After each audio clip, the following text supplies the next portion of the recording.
Hello everyone, welcome back to Mathologic channel में आज मैं सॉल्व करने वाली हूँ 5A क्वेश्चन जो कि आपका यूनिट नंबर 3 से है। यूनिट नंबर 3 से आपका कौन सा टॉपिक है? ये टेस्ट द सीरीज़। तो इसमें आपको ये वाला जो टॉपिक है, इस टॉपिक से क्वेश्चन आता है टेस्ट द सीरीज़ से। इसमें आपको क्या करना होता है? सीरीज़ को टेस्ट करना होता है। क्या टेस्ट करेंगे आप? क्या आपकी सीरीज़ कन्वर्ज कर रही है या फिर आपकी सीरीज़ डाइवर्ज कर रही है। ठीक है, तो ये आपको टेस्ट के थ्रू बताना पड़ता है। अब यहाँ पे 3 से 4 टेस्ट आपको पढ़ने पड़ेंगे जिनका मेथड अलग अलग मेथड होते हैं और उन मेथड के थ्रू आप क्वेश्चन को सॉल्व करेंगे। अभी हम लोग PYQ के क्वेश्चंस ले रहे हैं, इसीलिए मैं आपको पूरा मेथड तो नहीं एक्सप्लेन करूँगी, बट जो क्वेश्चन में मेथड लग रहा है, अगर आप उस मेथड से क्वेश्चन को सॉल्व करना सीख जाएंगे तो आपके इस टाइप के क्वेश्चन सारे बन जाएंगे। तो चलिए हम लोग क्वेश्चन सॉल्व कर लेते हैं। 1 + x/2 plus x² 5 plus x³ 10 plus x⁴n/n+1 plus 10। इस सीरीज़ को आपको टेस्ट करना है। तो जब भी आपके पास इस टाइप की सीरीज़ होती है तो हम लोगों को एक टेस्ट लगाना होता है जिसका नाम होता है डी-एलेम्बर्ट टेस्ट। डी-एलेम्बर्ट टेस्ट हम लोग लगाएंगे। इसमें कौन सा टेस्ट लगाएंगे? D-Alembert test. आपके पास बहुत सारे टेस्ट होते हैं। डी-एलेम्बर्ट टेस्ट होता है, रेशियो टेस्ट होता है, कंपैरिजन टेस्ट होता है। तो हम लोग डी-एलेम्बर्ट टेस्ट लगाते हैं इसमें। तो डी-एलेम्बर्ट टेस्ट के लिए सबसे पहले आप लोग डेफिनेशन लिख लीजिए, उसके स्टेटमेंट लिख लीजिए। इफ़ समेशन UN मतलब आपके पास ये जो सीरीज़ है is a positive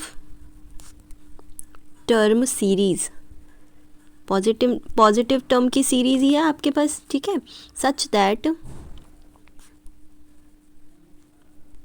limit n tending to infinity UN+1 upon UN क्या आ जाना चाहिए?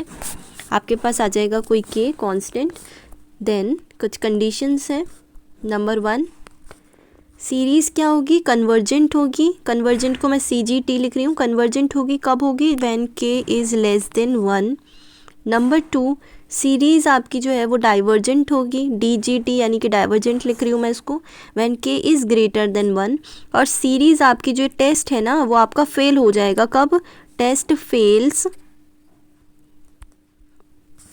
When k equals to 1। तो k इक्वल्स टू 1 अगर आता है तो आपका टेस्ट जो है वो फेल हो जाएगा। फिर हमको दूसरा टेस्ट अप्लाई करके आंसर फाइंड आउट करना पड़ेगा। चलो हम लोग टेस्ट कर लेते हैं। इनकी value x⁴n/n+1, this is UN। अब हमें UN+1 चाहिए। तो UN+1 कैसे आएगा? जहाँ हम n के प्लेस पे n+1 रख दें तो आपके पास UN+1 आ जाएगा। तो x की पावर में क्या हो जाएगा? n+1 हो जाएगा अपॉन n की जगह हो गया n+1 अब यहाँ पे हमको क्या करना है? UN+1 डिवाइडेड बाय UN करना है। तो हम UN+1 को रख देते हैं x⁴n+1 upon n+1+1 n+2 divided by, upon में UN है, UN भी हमारा न्यूमरेटर डिनोमिनेटर में, तो डिनोमिनेटर ऊपर हो जाएगा, न्यूमरेटर नीचे हो जाएगा। तो ये हो जाएगा n+1 अपॉन x⁴n। अब यहाँ पे आप लोग एक चीज़ देखिए कि आपके पास क्या लिखा है? x⁴n+1। इसको हम लोग क्या लिख सकते हैं? x⁴n इंटू x लिख सकते हैं कि नहीं लिख सकते? तो हमने इसको x⁴n इंटू x लिखा तो x⁴n और x⁴n कैंसिल हो जाएगा। तो आपके पास क्या बचेगा?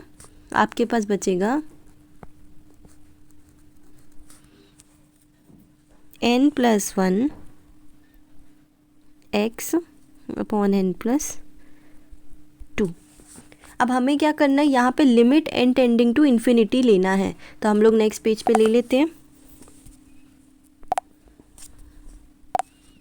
Limit n tends to infinity UN+1 upon UN equals to limit n tending to infinity, यहाँ पे क्या है? xn+1 upon n+2।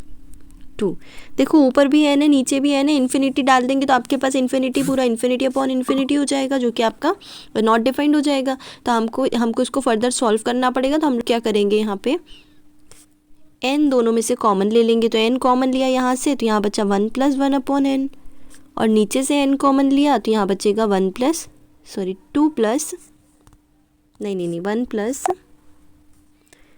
Plus 2 upon n। अब आपको पता है कि 1 अपॉन 2 अपॉन कुछ भी हो, अपॉन में 1 अपॉन इन्फिनिटी क्या होता है, 0 होता है। तो यहाँ पे ये वैल्यूज़ जो है आपकी क्या हो जाएंगी, 0 हो जाएंगी।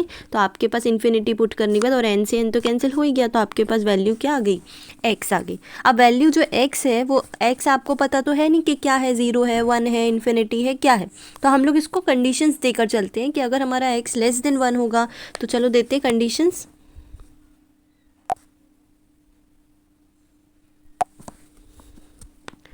नंबर 1, व्हेन, अब सब कुछ x के ऊपर डिपेंड कर रहा है। When x is less than 1 तो सीरीज़ आपकी कैसी हो गई, कन्वर्जेंट हो गई। Number 2, when x is greater than 1 तो सीरीज़ आपकी कैसी हो गई, डाइवर्जेंट हो गई, है ना। और number 3, when x equals to 1 तो सीरीज़ आपकी टेस्ट आपका क्या हो गया, फेल हो गया। तो अब आप इसको बोल सकते हैं कि आपके जो आंसर है वो डिपेंड करेगा x के ऊपर, लेकिन अगर x आपका 1 आता है तो टेस्ट फेल हो जाएगा। और टेस्ट फेल हो जाएगा तो हम क्या करेंगे, तो हम लोग एक काम करते हैं, टेस्ट फेल होगा हम उसके बाद की चीज़ें चेक करते हैं, क्योंकि x जब लेस देन 1 है तो हमने कन्वर्जेंट बोल दिया, और ग्रेटर देन 1 है तो डाइवर्जेंट बोल दिया, ठीक है। तो टेस्ट फेल होगा तो हम लोग क्या करेंगे, कंपैरिजन टेस्ट लगाएंगे। कंपैरिजन टेस्ट का आपको डेफिनेशन नहीं लिखनी है, बस आप इसको अप्लाई कर देना। तो इसमें क्या करना आप लोग, और un आपके पास क्या है, un आपके पास है x की power n upon n plus 1। पर यहाँ पे अभी x क्या रखा है आपने, 1 रखा है ना, तो आपके पास वैल्यू क्या आ गई un की, un आ गया 1 अपॉन n प्लस 1। और अब हम क्या करेंगे, n को कॉमन लेंगे, तो n कॉमन लिया हमने, आपके पास क्या आ गया 1 अपॉन 1 प्लस 1 अपॉन n, ठीक है। तो अब यहाँ पे ये देखिए आप लोग, 1 अपॉन n जो बाहर आया है ये आपका होता है vn। तो हम क्या करते हैं, कंपैरिजन टेस्ट में limit n tending to infinity करते हैं और un अपॉन vn रखते हैं। un अपॉन vn अगर आपका इक्वल्स टू कोई फाइनाइट वैल्यू आ जाए, क्या आ जाए, कोई फाइनाइट वैल्यू आ जाए, तो इसका मतलब है कि आपकी जो सीरीज़ है वो कन्वर्ज भी करेगी और डाइवर्ज भी कर सकती है, यानी कन्वर्ज भी कर सकती है या फिर डाइवर्ज भी कर सकती है। तो ये आपका कंपैरिजन टेस्ट होता है। तो लेट्स चेक। और यहाँ पे vn की वैल्यू समझ में आ गई आपको, un लिया हमने 1 अपॉन n प्लस 1, और उसी को अगर हम बाहर कुछ ऐसे सॉल्व कर लें कि बाहर कुछ कॉमन आ जाए तो वो कॉमन वैल्यू vn होती है, चाहिए हमको। तो un रखा 1 upon n plus 1 into divided by vn, तो 1 अपॉन n ऊपर आ जाएगा। और यहाँ पे हम क्या करेंगे, सेम प्रोसीजर करेंगे, n कॉमन लेके, एक ऊपर का n तो n सिंगल है ही, यहाँ से n कॉमन लिया तो 1 प्लस 1 अपॉन n हुआ, और n से n कैंसिल हो गया। आपके पास limit n tends to infinity un upon vn की वैल्यू क्या आ गई, 1 आ गई। इन्फिनिटी पुट करो आप यहाँ पे तो ये 0 हो जाएगा, तो आपके पास वैल्यू क्या आ गई, 1 आ गई। तो वैल्यू आपकी क्या है, वैल्यू आपकी है फाइनाइट, 1 इज़ फाइनाइट नंबर ना। तो आपकी जो सीरीज़ है वो डाइवर्ज भी कर सकती है, कन्वर्ज भी कर सकती है। अब ये कैसे पता चलेगा कि डाइवर्ज कर रही है या फिर हमारी सीरीज़ जो है कन्वर्ज कर रही है। तो यहाँ पे एक और चीज़ आप टेस्ट कर सकते हैं, जो vn है वो vn आपका कैसा है, 1 अपॉन n की पावर p टाइप का है। अब यहाँ से आप ये देखना कि p आपका कैसा है, p ग्रेटर देन 1 है, तो इसका मतलब है कि आपकी सीरीज़ कन्वर्ज करेगी, कन्वर्जेंट होगी। p लेस देन 1 है तो इसका मतलब सीरीज़ आपकी डाइवर्जेंट होगी। और जो p है वो आपका अगर इक्वल टू 1 आ जाए इसमें, तो p जब इक्वल टू 1 होगा तभी भी ये सीरीज़ जो है वो आपकी डाइवर्जेंट ही होती है। तो p जब आपका ग्रेटर देन 1 है तो convergent, p less than and are equal to 1 है तो divergent. That's it for the solution. Thank you so much for watching this video and please like share and subscribe to the channel.